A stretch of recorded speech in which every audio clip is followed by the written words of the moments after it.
afternoon, everyone. It's 12:01. We'll start in 2 minutes, 12:04. Thank you.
Good day, ladies and gentlemen.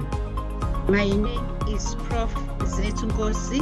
I'm the Executive Dean of the College of Human Sciences. Thank you very much for attending our 11th roundtable discussion. The topic is Catalytic Projects, Transforming the South African Economy. Through the leadership of our Vice-Chancellor, Prof Lenkabule, the university has identified 10 catalytic niche areas, which will assist the institution in catalyzing research, innovation, and engaged scholarship. The 10 catalytic niche areas are marine studies, aviation, automotive, energy, space study and square kilometer array, fourth industrial revolution and digitization, national sciences, health studies and medicine, feminist, humanist, Busadi theorization, student support and co-curricular activities. Colleges are at liberty to choose any catalytic niche area and that talks to their interest and also into its relevance. We've got colleges that are partnering with each other, and it's one of the duties of the catalytic niche areas to ensure that there is collaboration and innovation in the research that we are doing. We have a college that has developed a program where it will be done in 3 colleges, which is what we are proposing in terms of multidisciplinarity. We all know that whatever we do needs to respond to our National Development Plan and the Sustainable Development Goals. This also will give us opportunities for supporting the economic growth, as we know that with the research that we are doing, it needs to produce positive outcomes in our country. We thank our colleagues, the UNICENS, our neighbors from Botswana, Lesotho, Swaziland, Zimbabwe, who took time to join us. This roundtable will bring in innovative ideas on how we can improve in terms of our research engagement, research scholarship, and the outputs that are expected. Just to give you examples, we all know that we are suffering with load shedding. So under the catalytic niche area of energy, there will be some innovative strategies on how can we deal with the challenges of electricity, how can we use solar energy to our maximum, and also how can communities have energy safe supplies. We buy cars from other countries. What is stopping us from producing our own cars? The catalytic area on aviation will assist us in ensuring that we produce our own cars.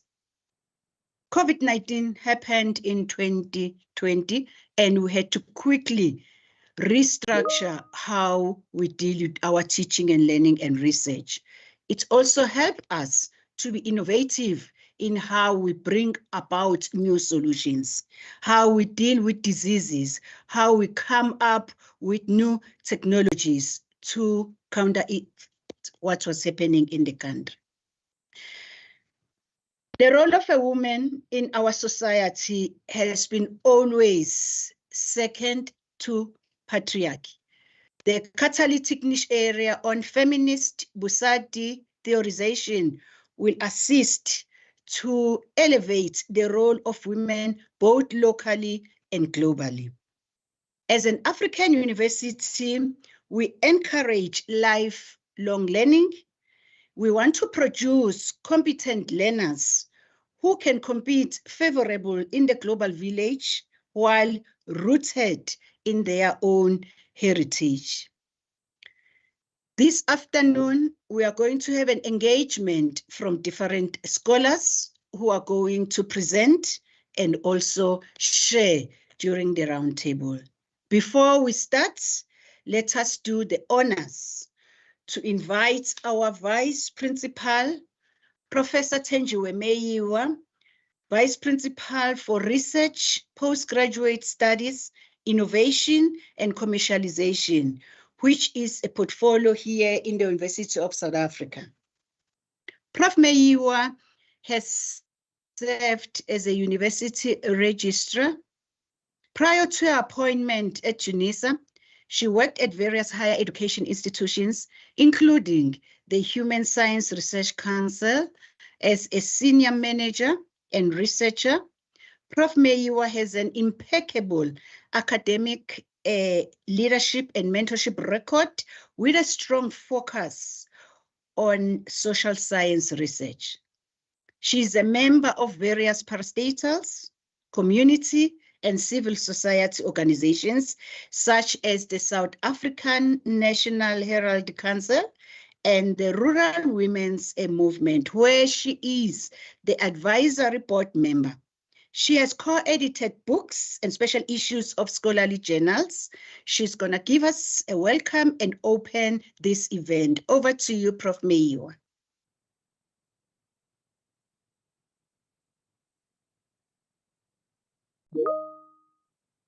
Thank you, Prof Nkosi. I was trying to put on my video. I'm not quite sure how it looks on that end. I'm just a bit worried that it looks quite dark from where I am. I'm in a different place actually, so I'm trying to do this. In any case, it may distract you a bit because this is a bit different.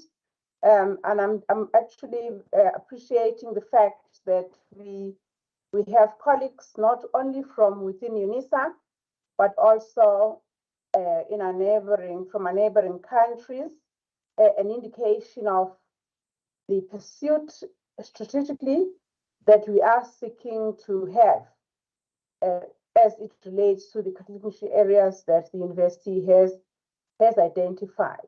I will switch off my video for now just to show you how I look like for those that don't know. Colleagues, I must say all protocol is observed. I would not want to point out anybody lest I leave out important people. You are all distinguished guests and appreciate your presence in this round table. I must start off by good news. As we stand right now, part of the pursuit for which Catalytic niche areas are said to be wanting to achieve is that we have research impact that is not only just about us improving our curricula vitae, but also an impact coming from the research from which we do activities that addresses a number of challenges that we have within the continent and the globe by extension, in particular as it relates to the scourge that we see right now that is bedeviling the entirety of Africa, but more importantly, in South Africa, where we have 60% of youth being out of jobs. This is actually employment that is not existing, that should be contributing to the socio-economic standing of this country. From that point of view, it becomes very important that we have the kind of research that addresses, that responds to such challenges as we see within the country, the one that I've made reference to, but also on the continent. Prof Kosi has made reference to some of the elements that would be gains if we were to collaborate and look at the Catalytic niche areas. Now, I want to share this good news, as I said earlier. As of 2 days ago, we are aware that UNISA has improved its research quality through citation impact.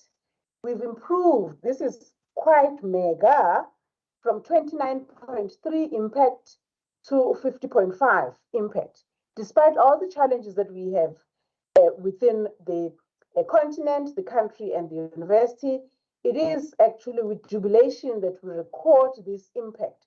The reason I'm citing this is because of the importance of citation impact, not only, of course, as we write through our journals and books and chapters, but the impact that we're seeking to achieve through this list of themes that we have come up with as a university to want to specifically focus on, so that we redress a number of ills that we see. And of course, it may be ideal through you, Program Director, just to have a moment of silence for the lives that have been lost in the Middle East between Israel and Palestine. So far, we've lost almost 15,000 people since the 8th of October. It is something that's very concerning. Could we have just a moment of silent prayer through you, Program Director, for the lives that have been lost, and seek that all powers that there are, that we actually get to get around the table and get to be human beings and regard each other thus. Let's just have that, just a few seconds. Thank you. Now, the reason, colleagues, that I'm doing this is because amongst the Catalytic niche areas that we have for UNISA, we are also at a broad level responding to the National Development Plan of the country, but also to the Africa we want to see, that is the African Union's 2063 pursuits of having a continent that has guns silent, that has guns not going about, but where we will see a different Africa. Right now, in Ethiopia, we are going through some very uncomfortable situations where the war is going on. Sadly, the world is not talking about that war. In Sudan, there is war. The world is not talking about that war in Sudan, but also is the case in Mozambique, Congo, etc., Somalia.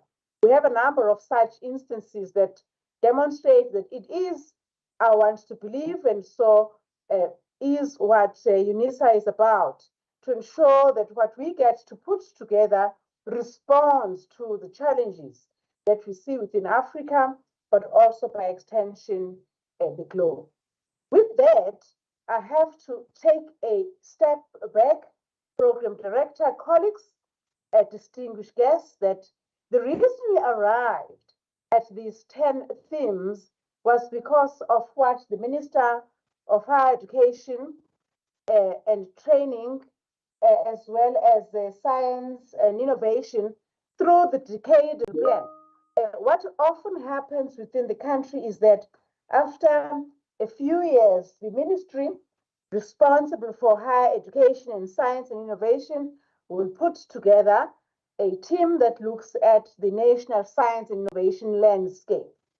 From that project that happened about 3 years ago, a decadal plan was brought about, and from the decadal plan, the 10 part of the 10 catalytic niche areas is what we have had to come up with.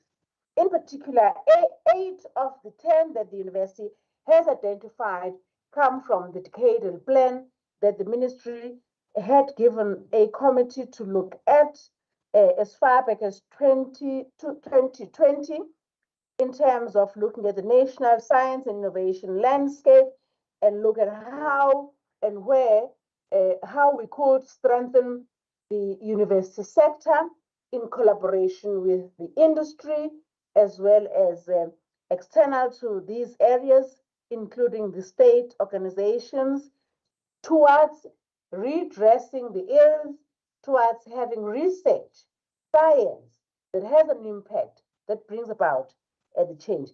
Hence these round tables that we have, and hence in particular this 11th round table that we're looking specifically, putting our gaze, all of our gaze, on the catalytic niche areas with a view and an intent to transform that which we're not happy about, to bring about skills in areas that we, through the ministry, through the NDP, and through the work of UNISA with our collaborators, many of whom are actually joining us this morning, this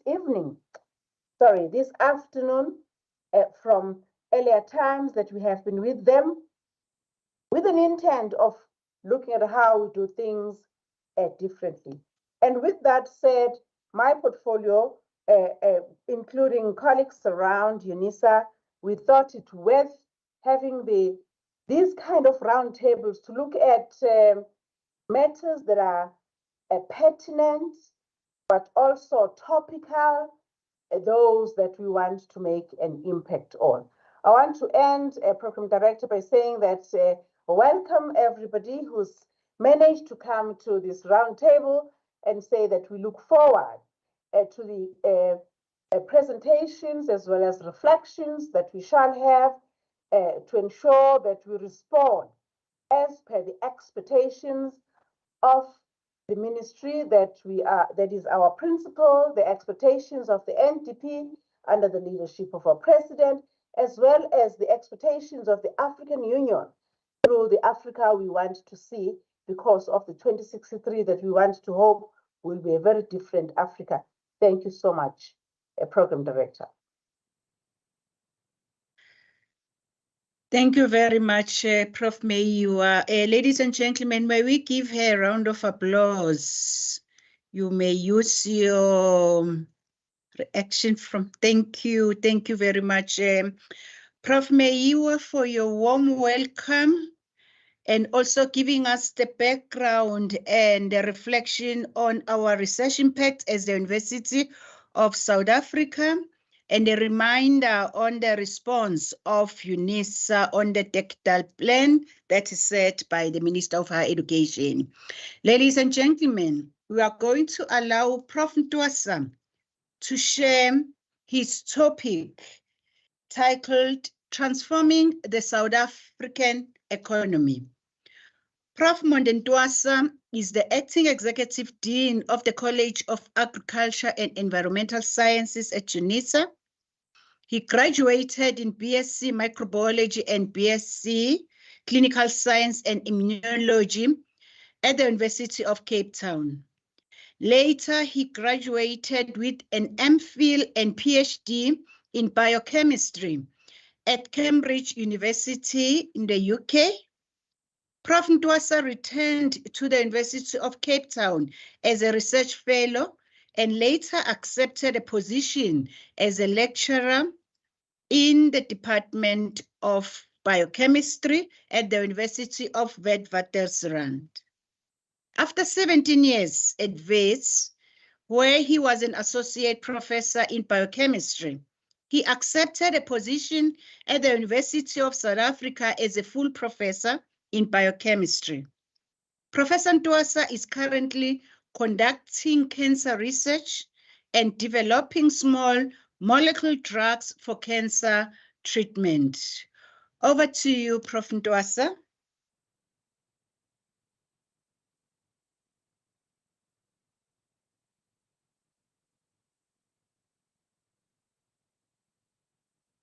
You're muted, Prof.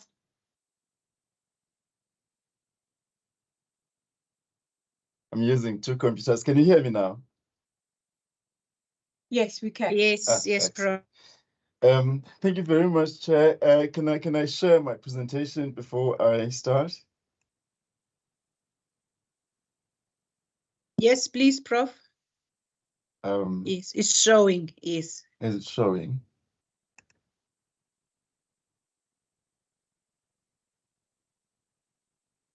So thank you very much again, Chair, and also thank you, Prof Meyiwa, for initiating these roundtable discussions.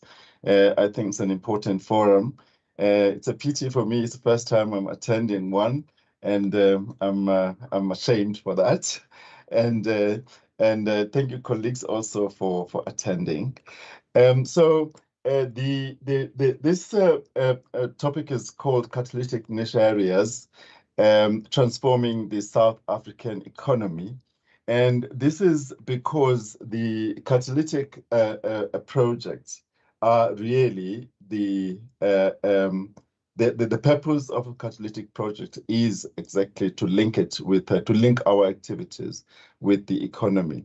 So I'm going to talk about the catalysis first and why it is important, the features thereof, but I want to talk also about the importance of cross-functional missions within the university in order to make our catalytic niche areas far-reaching.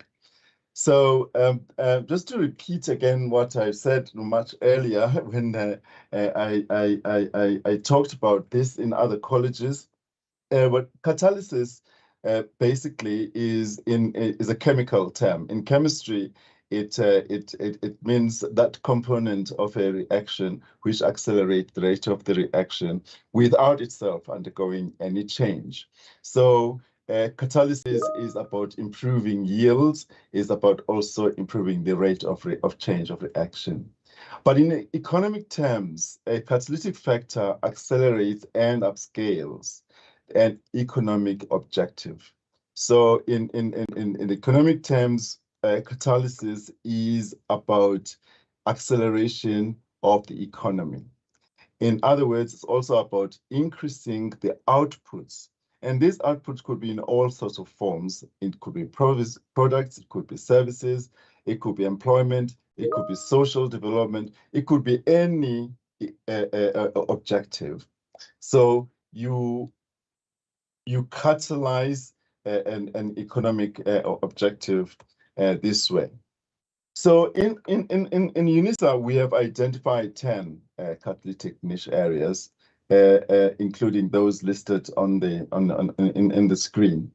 And the ones that are in green are those that we have chosen in the College of Agriculture and Environmental Sciences, where we come from, which is marine studies, energy, natural sciences. Now, I think there the focus is on biotechnological studies because natural sciences are extremely broad area. And so what is important to note here is that these are not new areas of research or new areas of studies. These are not new disciplines, all of them. They are already there. So to be identified as catalytic niche areas means that something special must be happening in that area. So we're not expecting normal academic activity in those areas, in these catalytic niche areas. The main purpose of these catalytic niche areas is that they are the focus of activity in order to boost the economy of the country. So it is clear that they are directly linked to the economy of the country. Now, what are the key features of catalytic projects? The key features of a catalytic project, the most important one is that they are large projects and they involve significant investment in them. So the scale of catalytic project is quite large. Also, the scope, the impact that is expected from a catalytic project is huge. And this presupposes a multidisciplinarity, interdisciplinarity, and transdisciplinarity in the context of the university, because you don't want to silo things here. You want to widen the scopes. This is significant scope. Also, catalytic projects must have a multiplier effect. When you should get more than you invested in the project. The output should be much larger than what was invested in the project. Also, they should be focused because they have got specific outcomes. So they should be designed for purpose. It should not just be left to a random chance that your research is proceeding in a particular direction and you will just follow the direction that your research is leading you to. No, these ones should be focused. There should be a definite purpose and definite outcomes.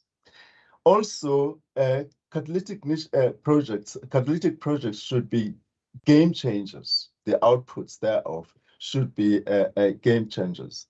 So they should have an impact on the values and on the order of things. And here you can think of outcomes such as those that we see in society, the Uber economy, the Airbnb economy. This is a game changer. It changed things, it changed values. The way we look at transportation is different. The way we look at dining is different because of Uber. The way at which we look at accommodation on holiday is different now because of Airbnb. And all this is because of the production of an app. That's all that's happened. It's an app that has allowed all of this to happen. So catalytic niche areas should lead to game changing, a change in the values of people and also in the order of things. And of course, there are other things that are important in this, what called the generation of innovative products. New things should come out. And overall, there should also be big science because we're in the university and big ideas, which means that there should be serious scrutiny of what is designed and what is planned and debated, and then people can bring a very quality outputs. So basically, at the center of catalytic projects, this is a summary of this. We expect outcomes such as job creation, we expect innovation, we expect revenue creation, and we expect socio-economic shifts. It may be all of those things or one of those things that are here. But I mean, this is broadly what the sort of outcome one would expect from a catalytic project. So there are very clear goals here. These are very clear goals for catalytic projects. But the goals are also accompanied by objectives. So the objectives to achieve job creation could be all sorts of things. It could be services, it could be all sorts of things. But the important thing here is that in a catalytic project, especially based in a university, there should be a disruptive nature in the outcomes. So out of this, there can also be products that come from Catalytic. There could be manufacturing platforms. There could be socio-economic shifts. These are all the objectives of catalytic projects, which achieve the overall aims that we mentioned earlier. Also, the implementation of catalytic projects is something that as a university we should be looking at. How would we implement catalytic projects, what we call objectives, or even the aim? One of the ways in which we can do this is by designing large research projects, for instance, chairs. In the different activities, we could decide on to target a particular chair because of our expertise, because of our interest. It could be a particular college, it could be different colleges coming together to tackle a particular chair and say, we're going to start a large project around this. It's a way of implementing your projects. It could be on focused innovation. You can say, you know what, we want to develop new products in the area, or new systems or whatever, in the area of education, in the area of health, in the area, but it needs to be focused because you've identified that there's a need in society in that particular area and say, we are going to focus on that. It could also be about systems. Even departments such as those that deal with policy. This is important. Policies are critical these days. With the introduction of of artificial intelligence, which is driving the fourth industrial revolution, there is a shift in a way, in which a major, sometimes unprecedented shifts in the way things are happening, in the way things are delivered, in the way things are handled, in the way things are governed. These things require new looks at policies. So even people who are not scientists do not sit just outside of this system. There are major needs in the area of policy, especially now, especially in the developed world. And I think in Africa particularly, the outcomes of artificial intelligence are going to have major implications for societies in our continent. And it is important that we are there to look at the policies that will make sure that we are not harmed by new developments. So these are the sort of objectives, the sort of things that we can do to implement our catalytic projects. Now, let me remind us that on the 31st of October last week, actually, the Vice Chancellor hosted the department DHET on the to visit the university capacity development, and the department was represented by Ms. Mandisa Chagwe. I was not present in this meeting, but our representatives were there. And the feedback I got was that entrepreneurship was an important part of that university capacity development visit by DHET here, which means that actually the catalytic projects are in sync, like Prof Meyiwa said earlier, with the objectives and the ambitions of the government. And I think that we need to use this opportunity of catalytic projects to go along with that ambition. Now, I just want to introduce to you colleagues the concept of a triple helix as a model for innovation. And I always put this paper on because I think it's a good starting paper to look at when you look at the triple helix model, in order to start reading more about it, to find out about what it is about. This is a model which allows universities, industry, and the government to be integrated in the research agenda. And it is abbreviated like that, UIG. Now, in our college, we had a visit from Botswana by Professor I think it was Morrison, I can't remember. It was a VC at one of the universities in Botswana, and he visited us here. And he actually introduced an extension of this, which he called the quadruple helix, where it's UIGC, which means we include the community. So this is a model of innovation that ensures that these four components, UIGC, have a solid a partnership where they decide on innovation and needs of a nation. And this helix model is important for us as a university because it could assist in the formation of the right ecosystem to enable our linkage between the university and industry and society. Now, this helix model is a model that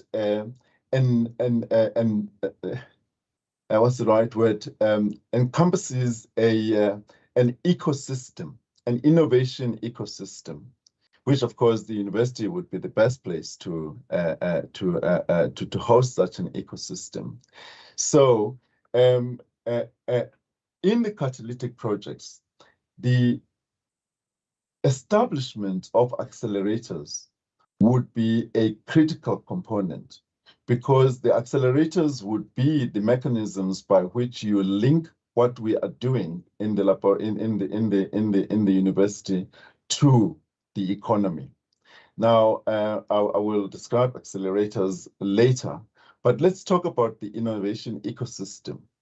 The innovation ecosystem that we should be able to put together easily is that of the university, the government, and the community. Private investors in South Africa are not naturally linked to the general needs of the economy, but I think that we should really try to find ways of putting those things together as well. Now, innovation system is critical in driving the accelerators. So let us talk about cross-functional missions. Cross-functional missions are basically assemblages of groups of people. It would be people who have identified a certain objective, a certain goal, and say, we want to tackle this, but they may be from different disciplines.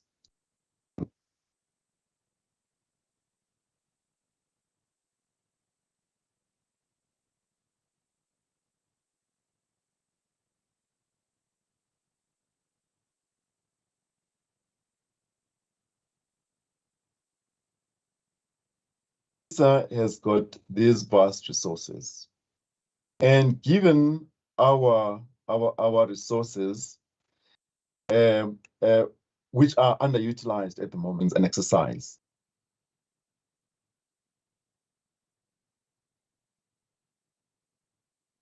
I think that, for instance, here we've got opportunities in the area of health.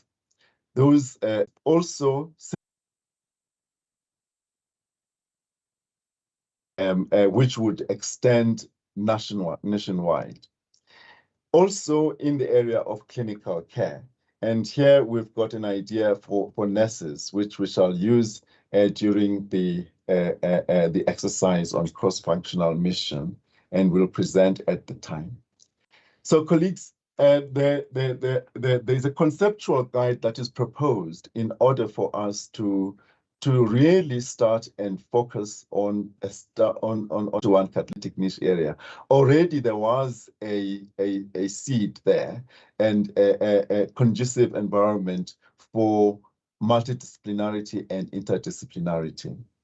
But this excludes transdisciplinarity really, because even though we've got different disciplinary area, when they've been grouped into their disciplinary area, then they started brainstorming around the discipline.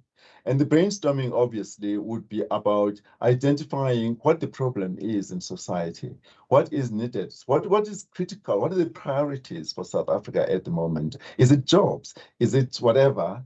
Is it poverty? Is it all those things? And then once you've done that, then there are ideas about how to go about dealing or tackling that problem.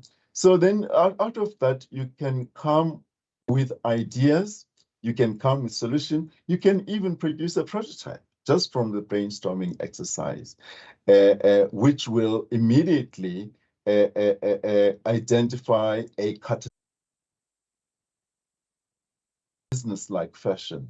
If you are conducting large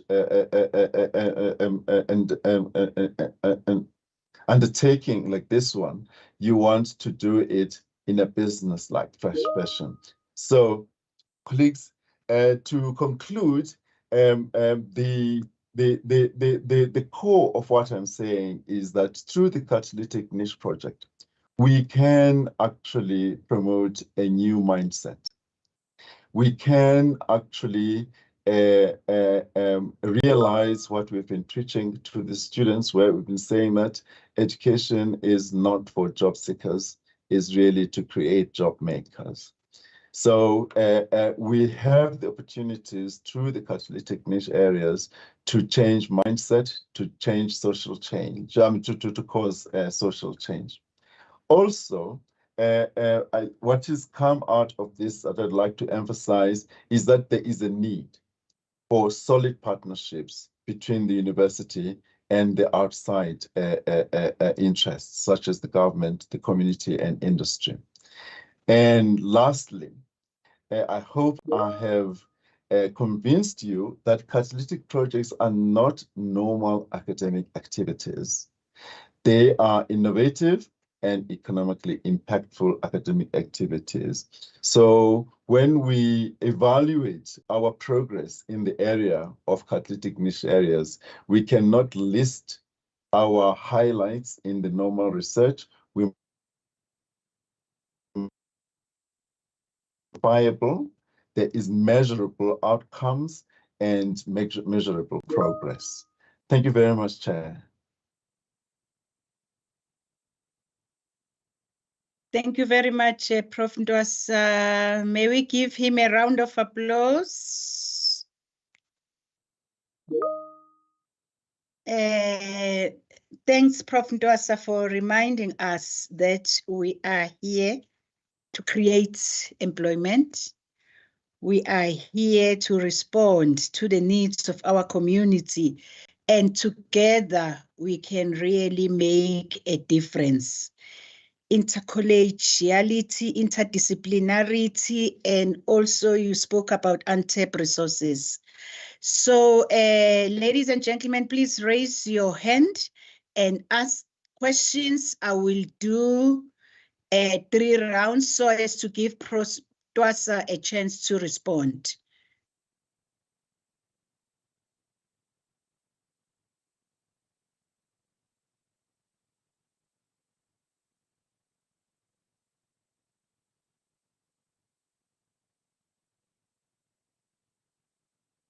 The floor is yours, colleagues. We are waiting for questions.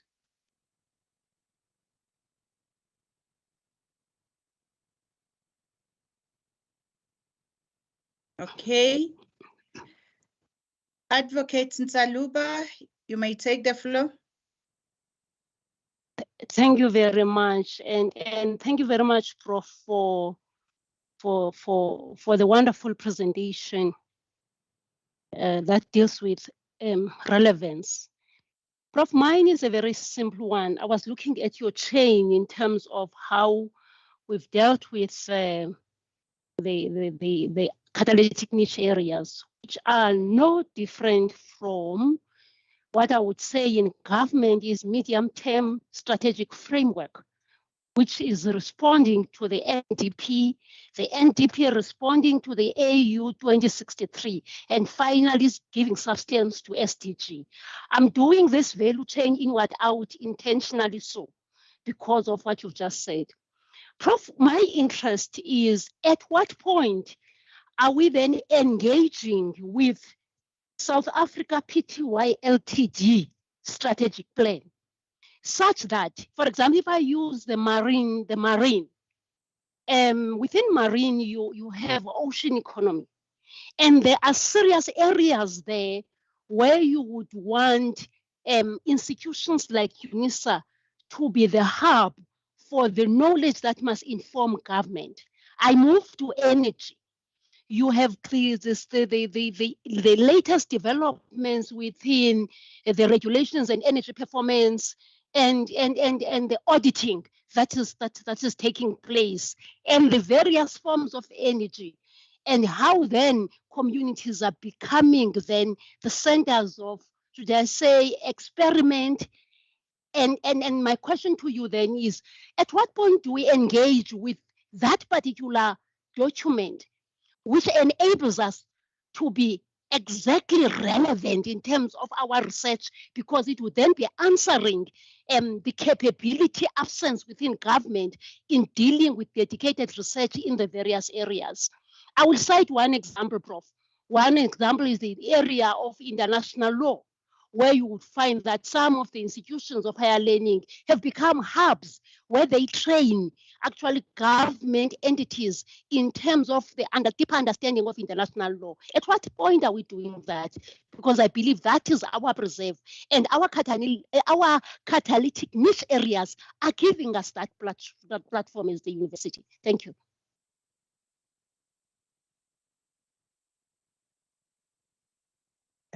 Prof Ndwasa, you may respond because Advocate Jaluba is the only one who asked. Thank you very much, Prof Nkosi. Advocate Zaluba, do I understand you well that you really think about at what point do we start forming startup companies? Is that what you say? No, let me give an example. What I think I find missing in the debate is where you say, I'm going to be very practical. You then requested the cluster, the economic cluster, to present what.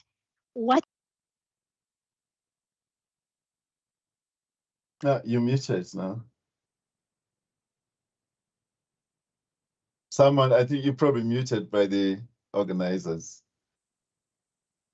because there was interference. Okay. Thanks, Prof. I'm saying, Prof, we've done a good work as a university, but what I'm missing is the interface between the university and the strategic levers in government, where then you would see the interpolation between the two, such that you then be able to even identify the critical research areas which are existing within the government delivery machinery currently, and they don't even have that capability. And in that case, you would then, when you are forming that company, you already are able to say, in terms of the strategic map, which we call the balance scorecard at UNISA, these are the outcomes, and they link with these outcomes. Government has got 14 outcomes, which are a triangulation of the same catalytic niche areas. That triangulation, so that we are able then to answer the dedicated questions that government is trying to deal with within marine, within 4IR, within energy, and we become a resource that government can utilize. And by so doing, we are then able not only to benefit from the funding, but we also benefit in how they report to cabinet and how they report to not only the cabinet South Africa, but how they report in terms of the requirements of AU 2063. Thank you very much, Advocate Nzaluba, for that question. It's a critical question, actually, that you're asking, and it's responding exactly to what I was presenting here, the triple helix. You see, the organization of things at the moment is that the government is basically acting as Father Christmas. The government gives money to the different departments, and then departments dish out the money to researchers to do whatever they like with the research, and whatever comes from their curiosity. And sometimes the government tries to define, try to streamline what the government say, we're giving money for this particular purpose, then there'll be money for a particular chair. But really, at the end of the day, the government is not part of the determination of the research agenda. It actually, the progress reports and stuff like that are given, and then the government will, but there is no solid partnerships between the government and the universities. The research agenda is really driven by the universities. Sometimes there is communication with the government, but it's a very weak communication. That's why the triple helix model then comes in, because there, everybody in this helix, they come together, identify the problem together, invest money in the problem, and then monitor the solution and also evaluate the outcomes. So at the moment, that kind of partnership is not happening between government, the university, and industry. It's just not there. It's just an environment that needs to be changed. Now, through the accelerators, this can actually be done. That kind of partnership can be done, because accelerators are already about developing and nurturing ideas that already exist for innovation and for commercialization and for entrepreneurship. And they are focused, and they have got a specific goal. In the accelerator, you attract only people who already have ideas, not like incubators, the accelerators. They are like, they are focused, they've got a specific purpose, they've got a specific cohort, and there is that a definite investment in it that is focused. There, the UIGC partnership would be an ecosystem that is solidly integrated in the agenda. I don't know if that answers your question, but at the moment, we don't have that. Definitely, it answers the question, Prof, but then the question is, what are we doing about that? Because as universities, we are the only... Sorry, advocates, may I give others a chance, please? May I give others a chance? Prof Ntushelo, followed by Prof Meyiwa, in that order, please.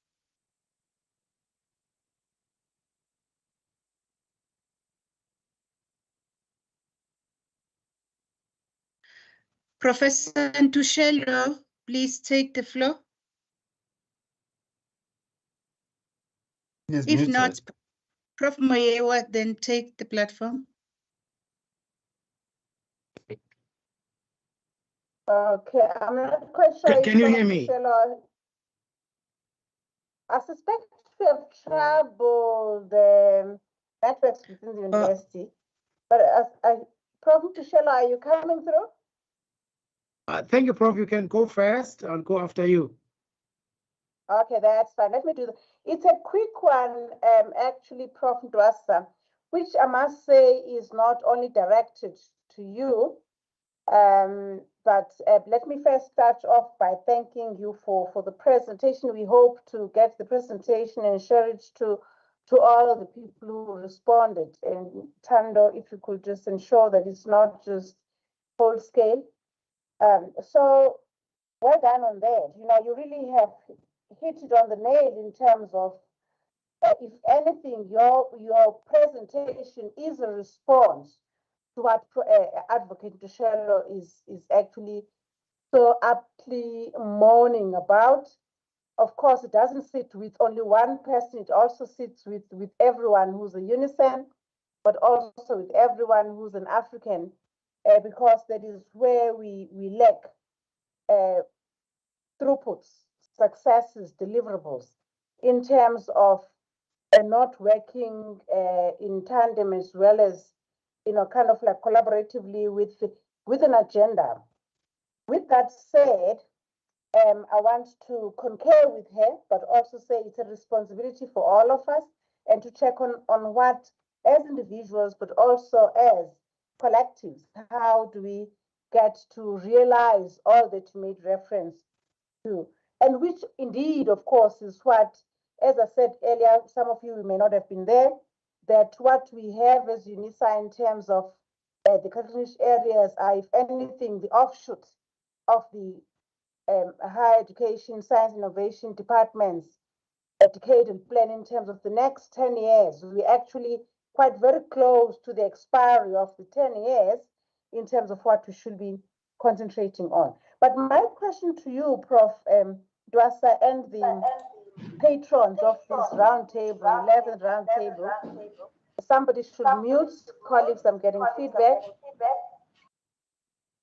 is that with all of these areas that have been identified, what is coming through amongst them, of course, is, which is what I like your zooming in terms of how the economic shifts need to change, which will, of course, need to start with the societal, cultural shift or be integrated in there. My question is, much of what we're battling with right now as a country, as the continent, should I actually dare to say, in the last 2 years, as the globe, the international leadership that we're lacking, which is expressed and seen from the wars that are not ending, that we're seeing, some of which are not physical wars, but geopolitical wars, some of which, of course, get expressed in the form of crime that we see within the country right now. You know what has happened this week that has actually given prominence to the escalating and just the scourge of crime, which to a certain degree I'm kind of like welcoming, because this crime has been at this scale from the women's and children's point of view, wherein there's been this kind of violation. So the question somehow is, how do we, through the decadal plans that we have as countries of this continent, as well as these catalytic niche areas that we identify, could also at the core of it have the mainstreaming of these concerns that seem to be overarching. That is the lack of consciousness, the lack of Ubuntu, the lack of ethical leadership, the lack of attending to, while we have the 10 lists, but we are aware of the very good grand 10 lists that we have.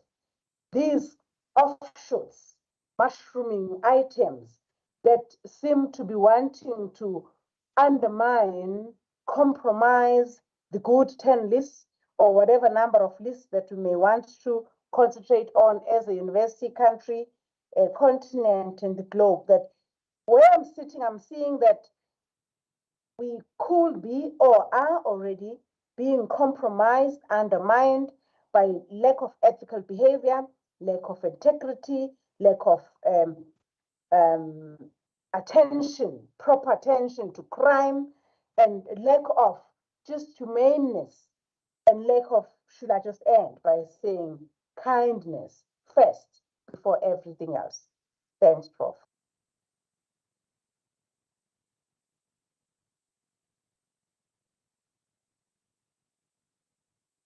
Should I go ahead with that one?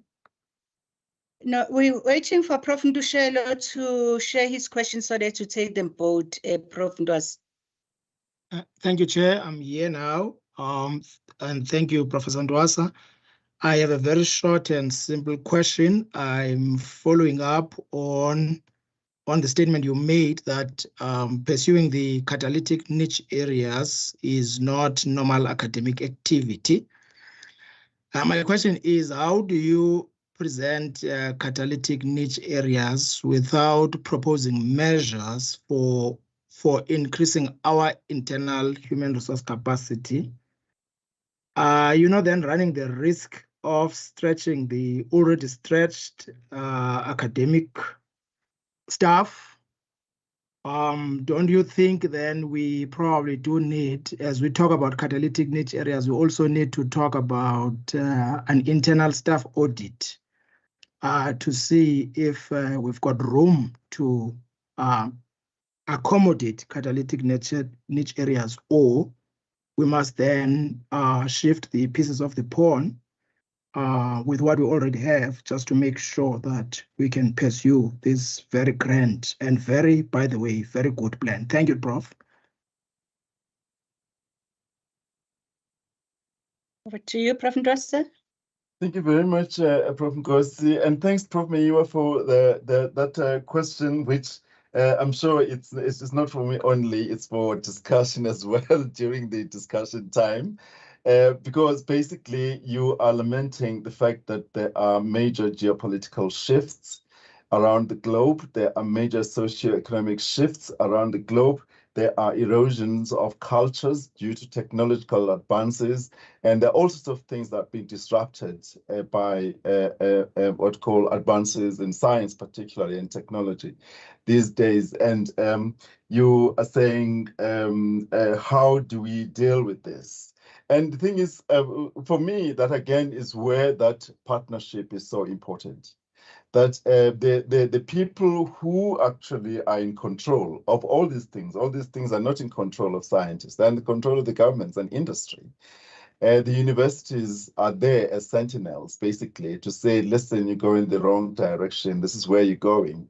And but everybody is talking in silos, and we are not in a partnership with these people.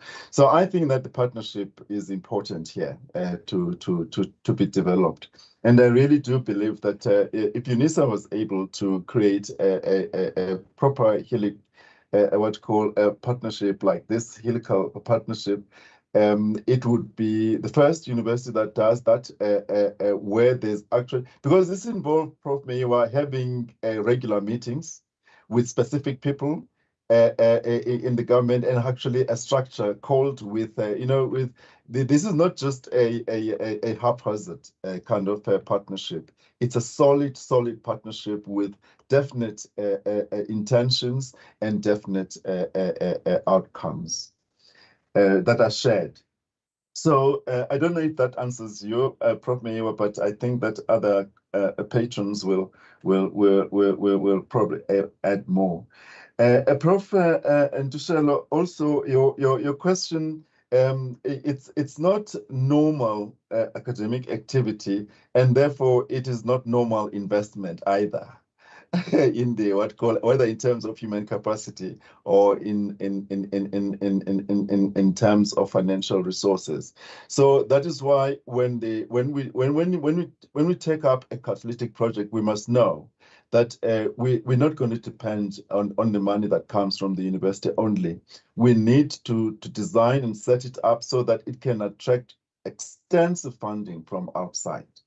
Because we're talking about multi-million. So, and it cannot depend on staff who are undergoing normal activities like your PhD and your master students. Here, you're talking about, like your normal staff, your primary researchers. You're talking about a chair where you're going to have many postdocs in it. You could have all other kinds of active technical researchers. So it is a matter of scope. It is about size as well. I don't know if that answers your question. So I don't think we must not do it because it involves so much, but it is not normal investment. It is not normal academic activity.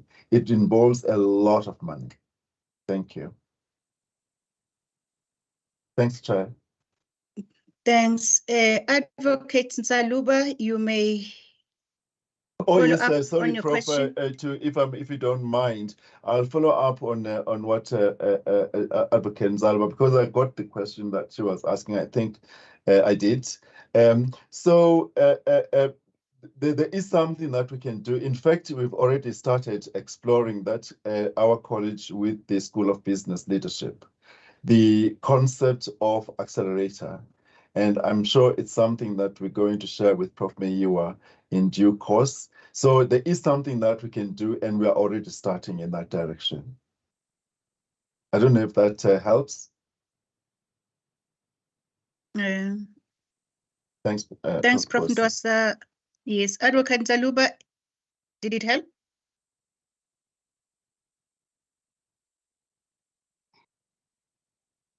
I suppose, Prof, that is the beginning. Like you're saying, it's not anything that is once off.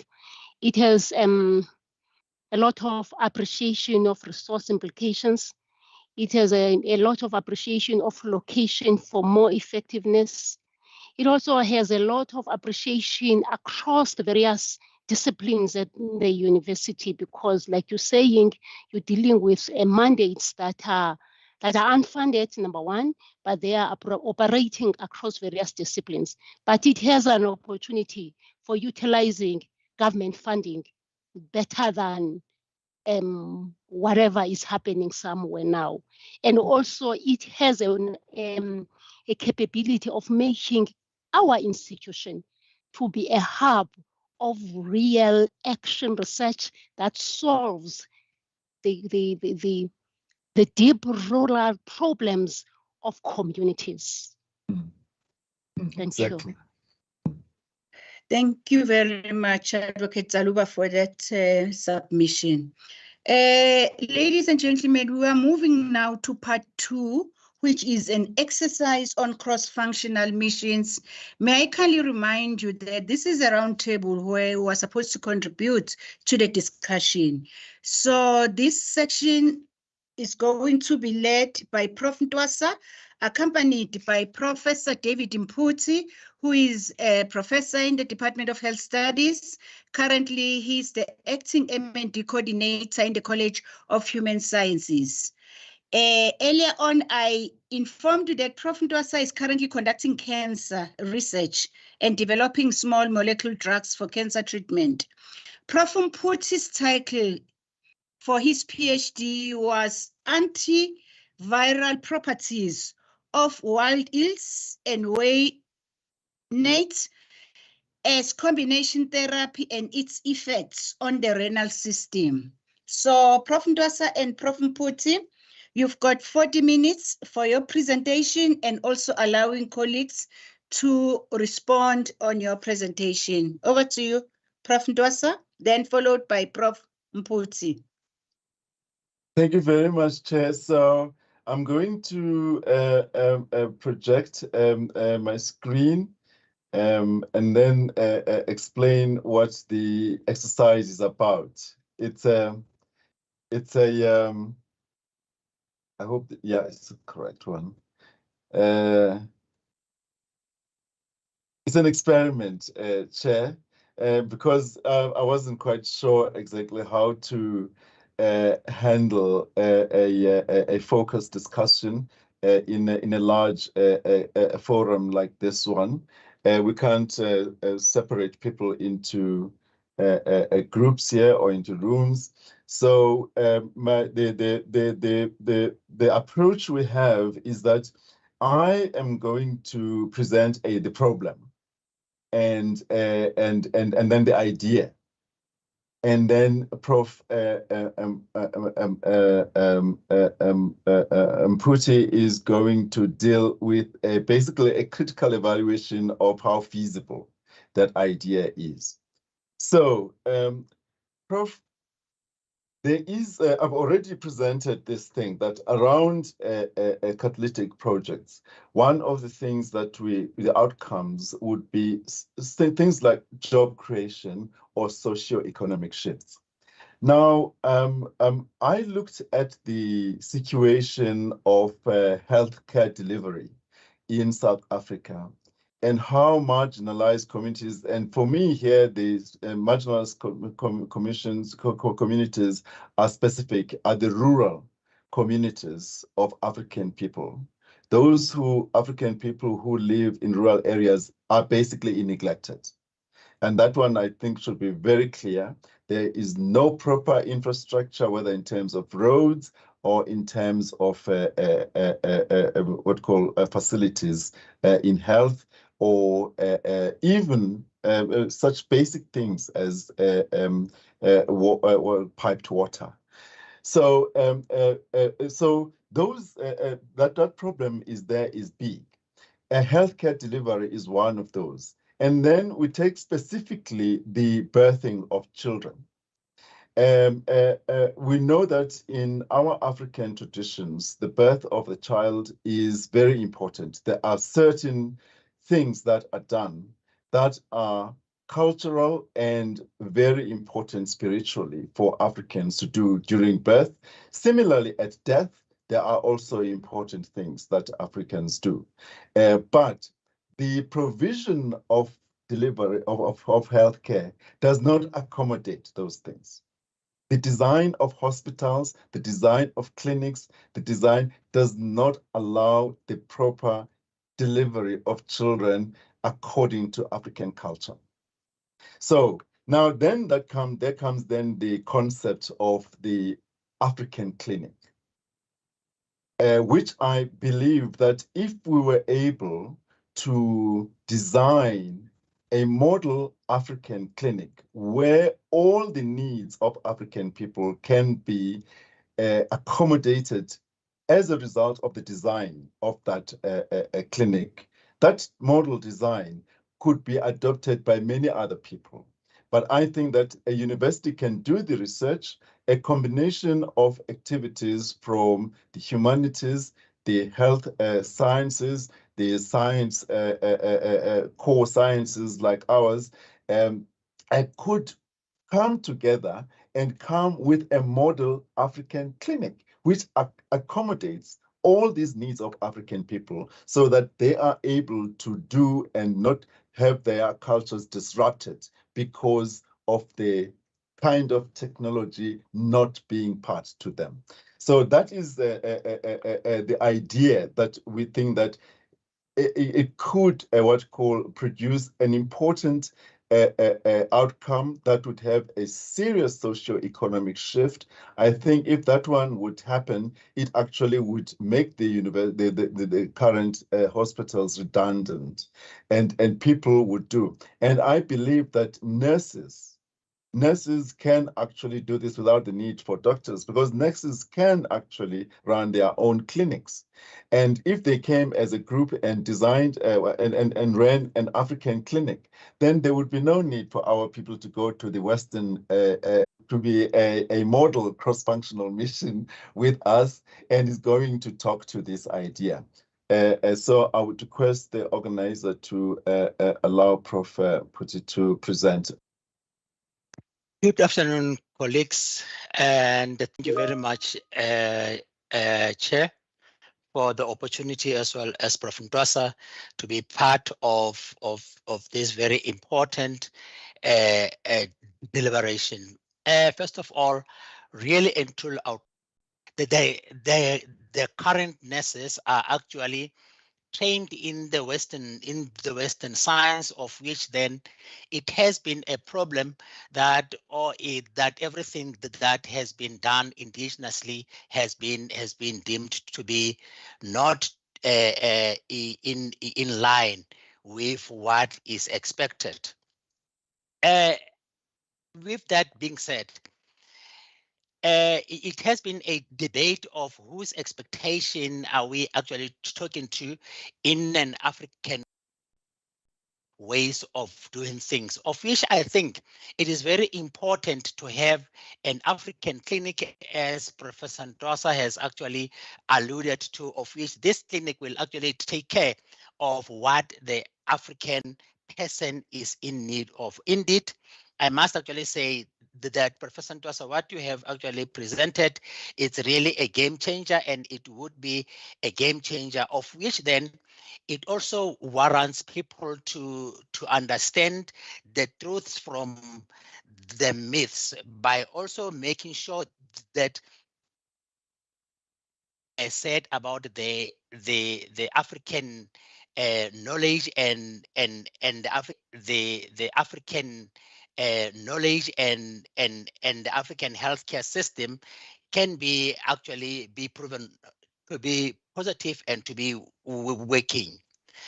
I would like to also say that the literature is also informing us, especially the World Health Organization, that over 80% of the people worldwide, and in an African continent, over 85% of the people, they consult with the indigenous healers first before they can actually come to the Western science.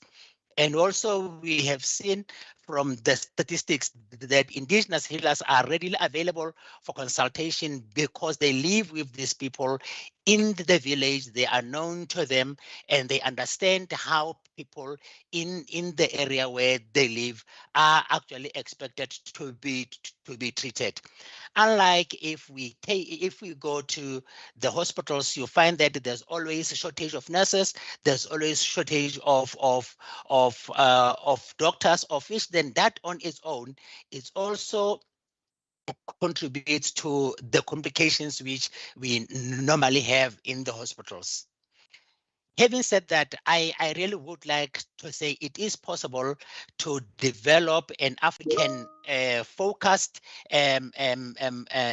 training that would actually look at the spirituality as well as the cultural aspects of an African person in an African continent.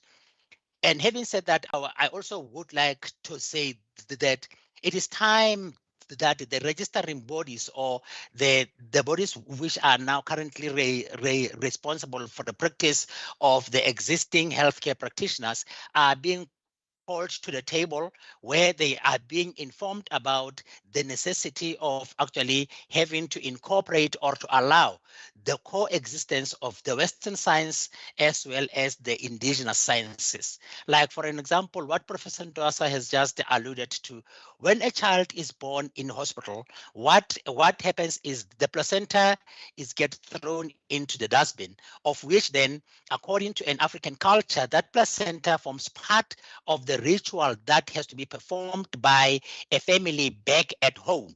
So it is very important for the cohort of nurses that will be trained in future, and as well as the doctors who will be trained in future, to understand how the African person has beliefs and also perceives healing to be. In a study that was also conducted, it was also found that there was a very comparison between how the Western sciences as well as the indigenous people treat a disease. In the Western science, if I am the person who is sick in the family, when the doctor or a nurse arrives, they will actually deal with me as an individual. And if I've got headache, they will give me Panado and leave the room and expect that by tomorrow I will be a better person. But when we look at the African indigenous way of doing things, which is not yet well accepted by most of the approach in the health systems, you'll find that this person will treat firstly the environment where the sick is, and then treat the people around the sick person before they even treat that sick person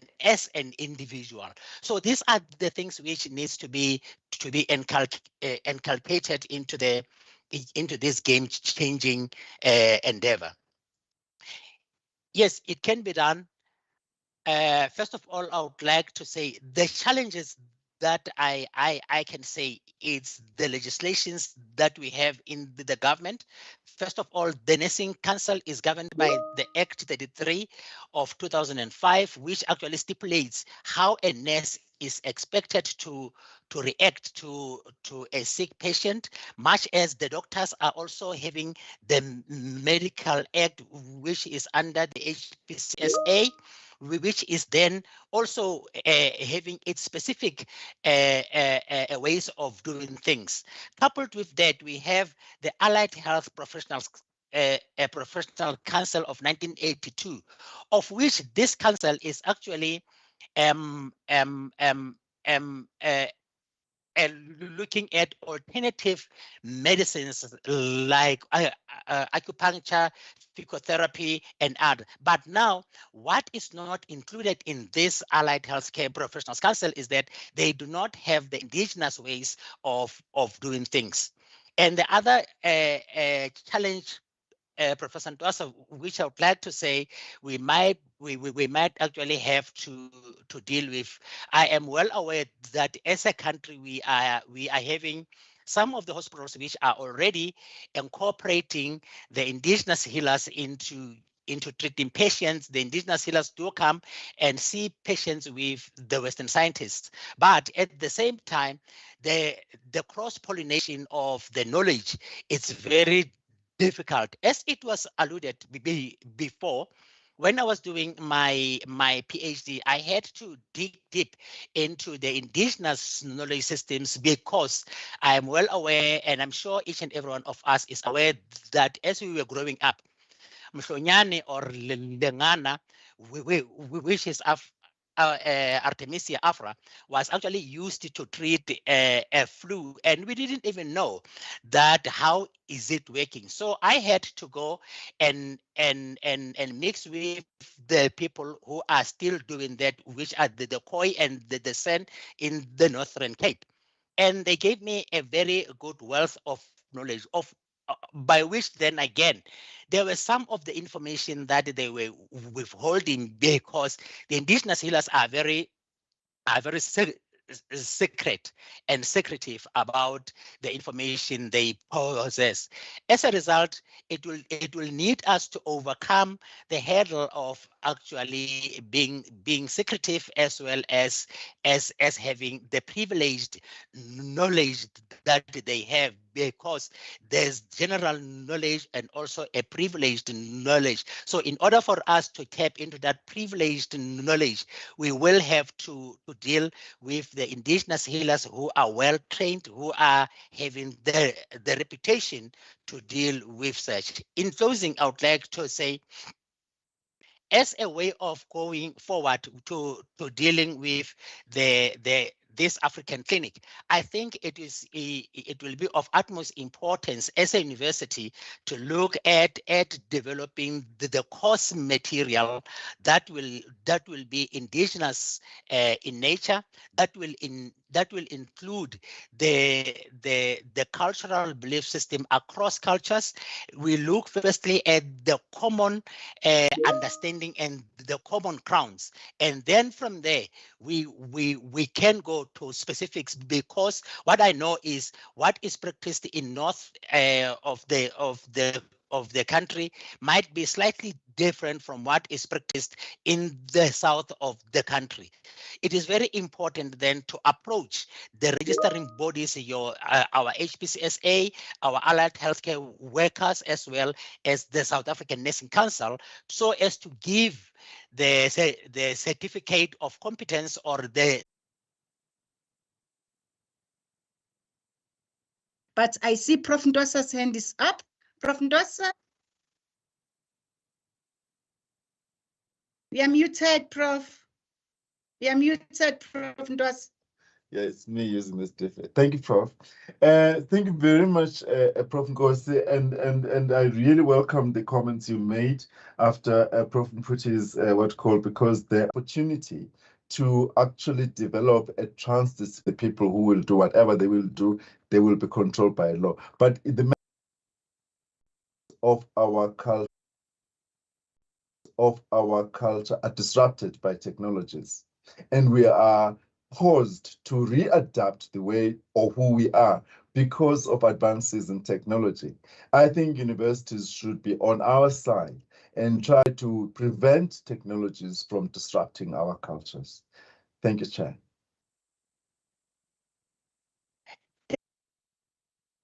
In our country, what I want to ask is, in terms of the research ethics regulation, my sense would be that this is then definitely wide-scale collaborative projects. So an expectation from these researchers working in these catalytic niche areas would be very clear-cut niche area research if they are doing individual research. Thank you, Prof Ndwasa. Should I respond to that, Chair? Yes, I saw the other hand. It was Dr. Gola. If he might ask and then you respond. Are required there. And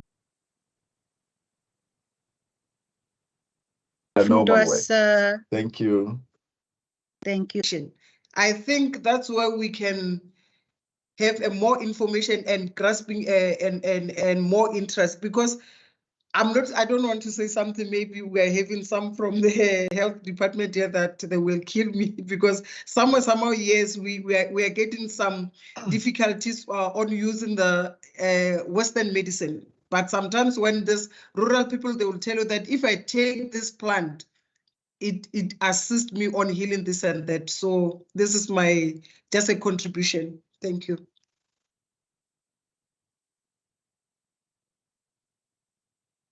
Thank you for the contribution. Prof. Dwasa, do you want to respond or we leave it? Yes, I do, Prof. Actually, this question,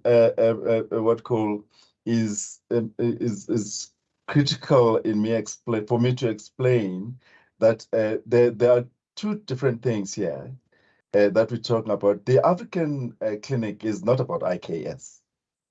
It's not indigenous knowledge system. It's got nothing to do with traditional healers or anybody, actually.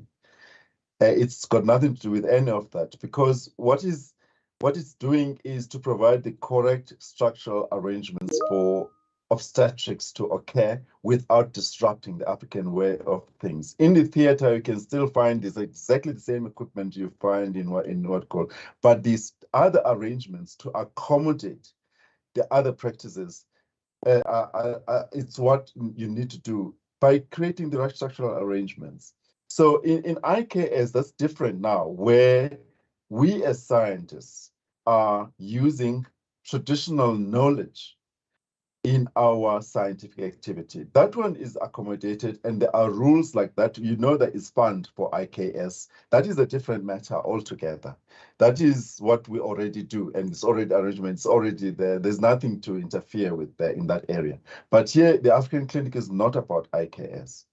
It's only about protecting our cultures from advances in technology. That's all it is, by designing the correct structural arrangements. Thanks, Prof. Ndwasa, for that clarification. I saw Prof. Mputi's hand, then Advocate and Zaluba. Prof. Mputi and Advocate, yeah. Chair, I think Prof. Ndwasa has actually responded to what I had said. Yes, it was just that we need to understand that as we speak of the African clinic, yes, it is for preservation of the African culture and the practices. However, it is also going to touch a lot on the practices that are being done as to how and when to acknowledge and how to acknowledge those practices. I just wanted to say that. Thank you, Chair. Thank you very much. Advocate Zaluba and Dr. Mboweni in that order, and Prof. Ndwasa will respond because we're left with 15 minutes to wrap up. Thank you very much, and thank you to Prof. Ndwasa and the colleague for this Africanness in the approach. I want to raise two things that you'll agree with me that in the deep rural, we have these African clinics, whether they are recognized or not, because people get into labor in the deep rural and there's no car and the things have got to be done. But probably then the question I have is, the idea is no.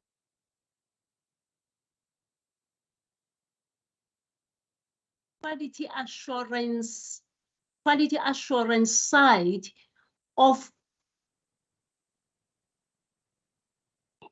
the quality assurance side of this, of the system structures, curricula, and then the posture of the Health Professions Council in dealing with all the verification processes that you know of that are critical. The second one, Prof, please allow me to differ with you regarding the ticking of what we do during due diligence. I think we must own the absence of a due diligence dedicated process, in the sense that, Prof, if we then want the research agenda of the institution and the dissertation thereof to address a specific problem, we then, if I can speak, the MTSF and the NDP approach, then you would have to have each and every entity led by your good selves, defining what will be the outputs that will define the research agenda from them to who will be contributing then to marine in terms of the critical niche area.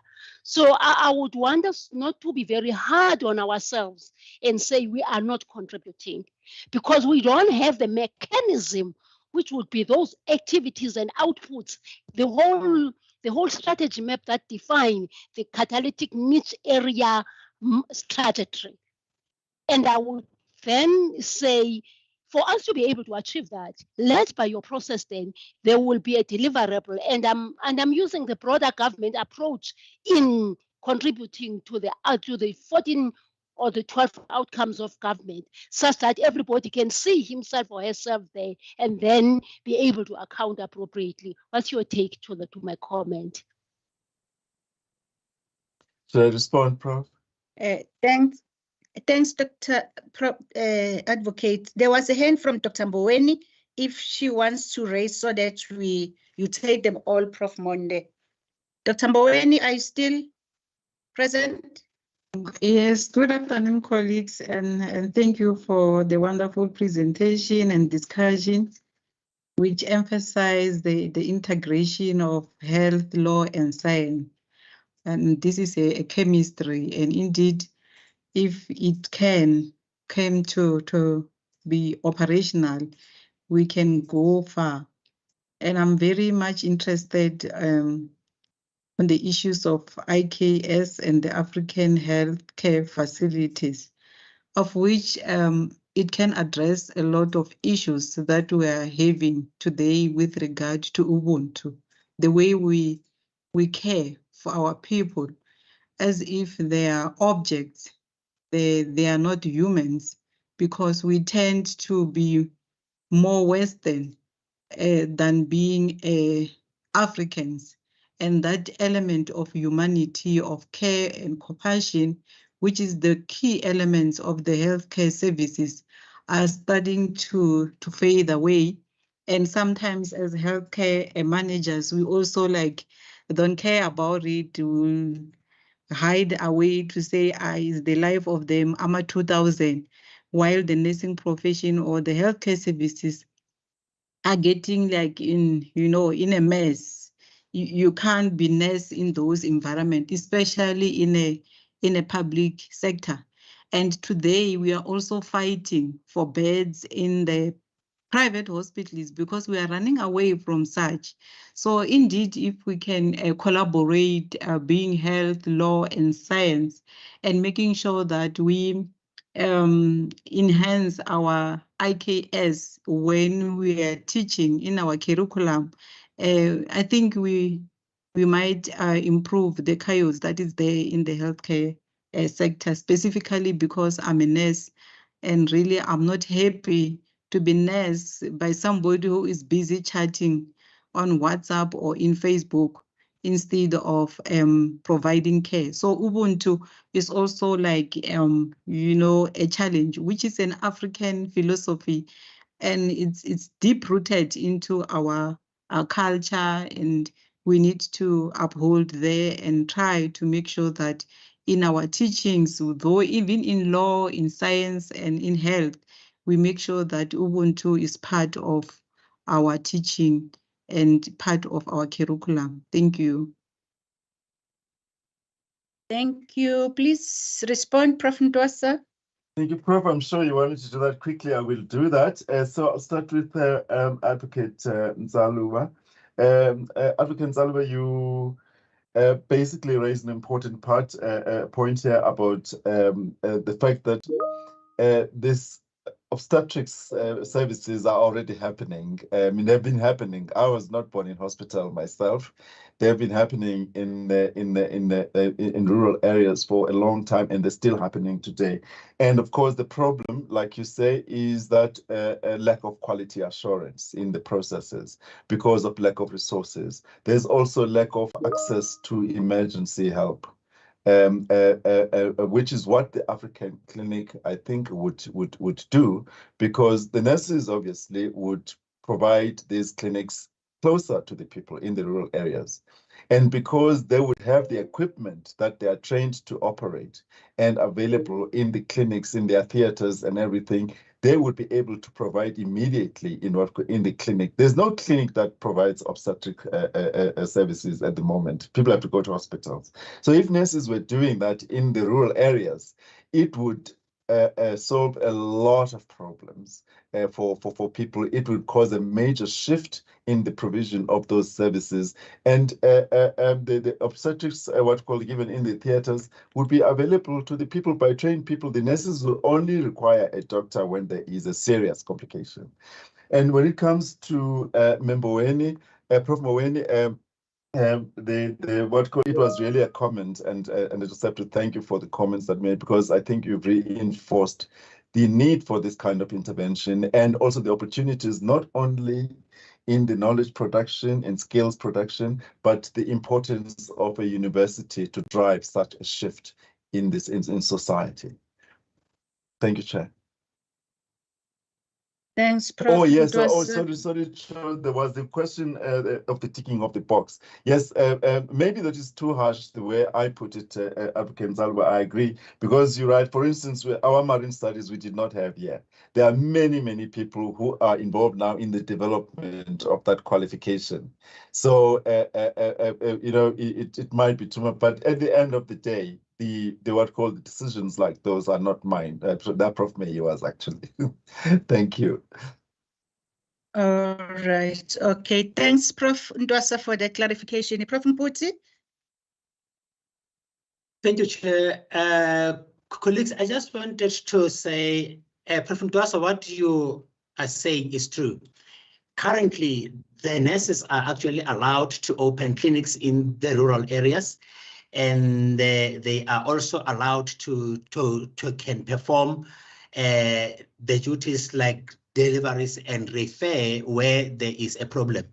All what is needed is that the current training, they just need to register with the registering body or the statutory body that they are actually opening up a clinic, of which then it comes to a point of Advocate Nzaluba when she was talking, she was asking about the quality assurance advocate. The nursing council will allow a nurse to open a clinic anywhere, wherever they want to open it, and they will make sure that the quality of care that is being provided at that clinic is monitored, and those clinics will be evaluated at a frequently set place by the statutory body. So it is feasible really to have the nurses running their own clinics where they can run their obstetrics. Is just that we need to Africanize it and make it sure that it caters for the cultures. Thank you very much, Chair. Thank you very much, colleagues. Prof Ndwasa, I'm not going to allow you to talk now, as we are left with 6 minutes to wrap up the session. Ladies and gentlemen, may I call Mr. Harry Maisha Bopape to do the vote of thanks. He is our Director of Research Support at UNISA, where his primary role is the operational execution of the research strategy at UNISA. He's got a diploma in data metrics. He's a physicist and mathematics scientist, having completed his science degree in the subjects. He is a scientist guru, colleagues. Sorry, Mr. Bopape, time is against us. The colleagues must just know that you are a physicist and a mathematics scientist. Over to you, sir. Thank you very much, colleagues. A very good afternoon to you all. Yeah, thank you. Basically, as it was really indicated that I'm the Director of Research Support, and then the Directorate is assigned the responsibility of operationalizing the research and innovation strategy at UNISA. Its role extends beyond supporting research to encompass the facilitation of research activities. As such, the Directorate is accountable for overseeing research information, administering both internal and external grants, handling research support program, ensuring research ethics compliance, and undertaking the overall coordination and monitoring of progress towards achieving set targets. In this role, we recognize that economy in South Africa face thorny challenges when it comes to the transformation of it and the needed job creation and the societal sharing of the benefits of growth.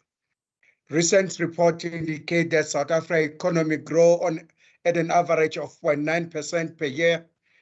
The implication of this figure comes close to being a national disaster. Unless we can achieve 5 to 6% prolonged growth per year, we are not going to be able to reduce the backlog of unemployment and poverty. And then squeezing the middle class and taxes cannot be sustainable. The combination of low growth and rising unemployment means that South Africa's economic trajectory is unsustainable. Economic growth is the most powerful instrument for reducing poverty and improving the quality of life in developing countries. And it is clear that in order to reshape the South African economy and attain diverse economic results, we must undertake action that diverge from past practices.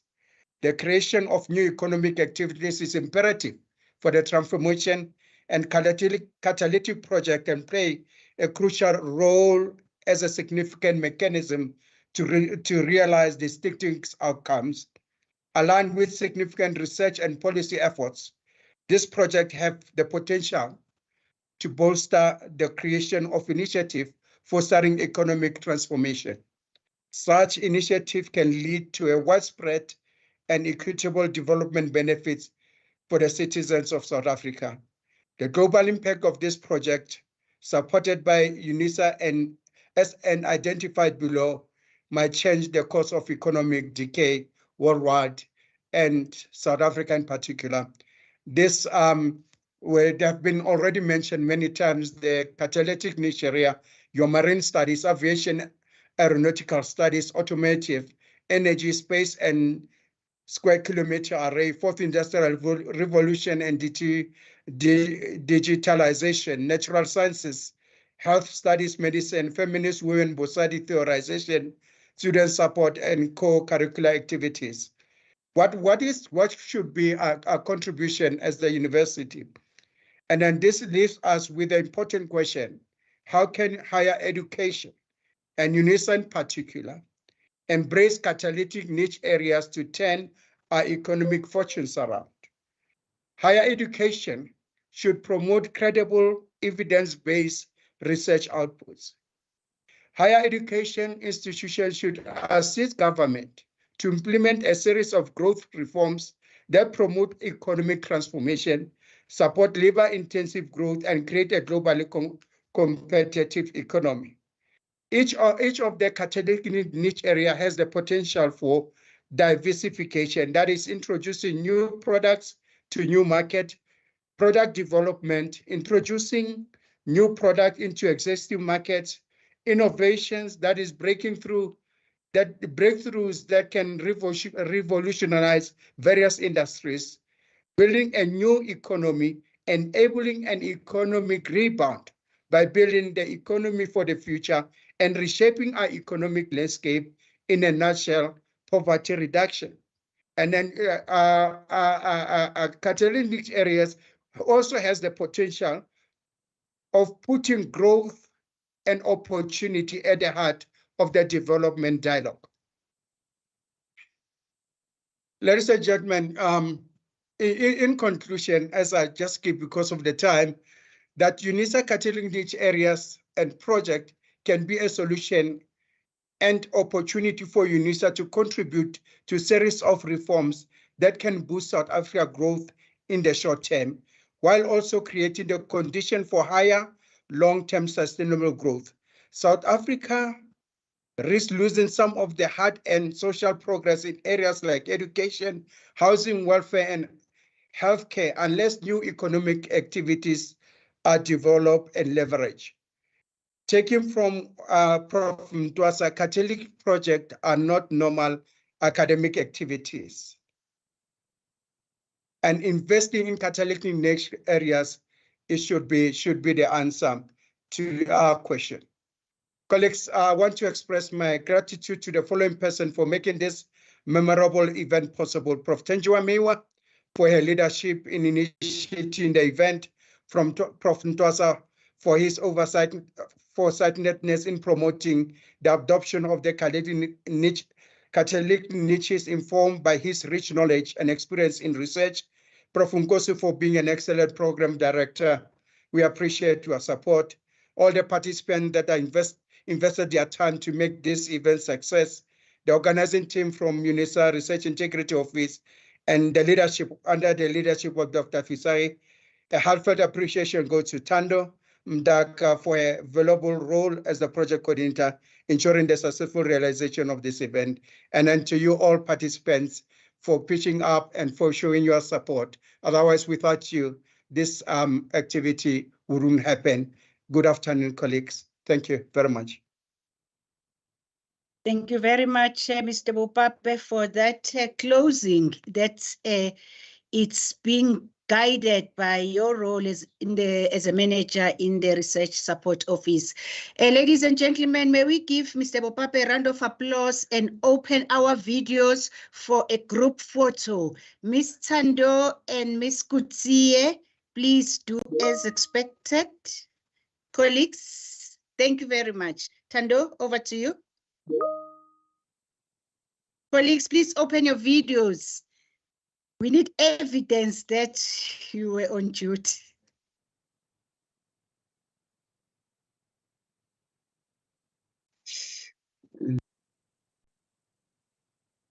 Please, colleagues, open your videos. Yes. Tando, unfortunately, please we are tell not us allowed once to it's open our done. videos. Who's not allowed? Mine is not opening, Shem. Sorry. Colleagues, then it means you were not on duty. No, How are we we going to have been Disabled us, so we cannot disabled. Please My send camera your has been disabled. disabled. Colleagues, they are open. Please try, please. Camera disabled there. We are Tando, please indicate. many. She's still coming to all of us. Okay.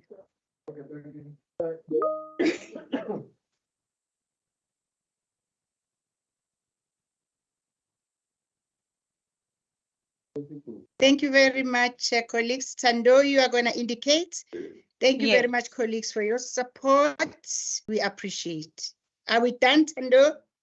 No, not yet. I'm still okay. I'm going Not to take yet. it now. Yes. I'm taking it.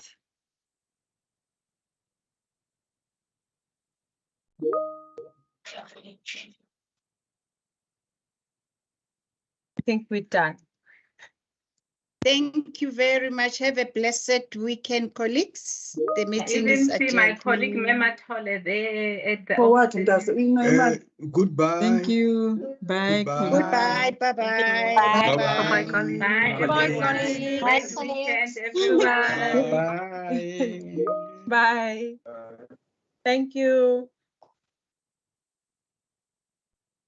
Goodbye, colleagues. Thank you so much. Kuma, I see your hand is raised. Is there something we can assist with?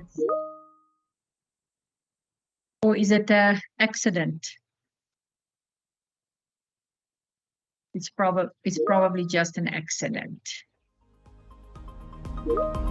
Dr. V, can you join the other link? I'm going to. Thank you. Thank you, colleagues. Bye-bye. Bye-bye, colleagues. You muted, Victoria, if you're speaking. Okay. Bye.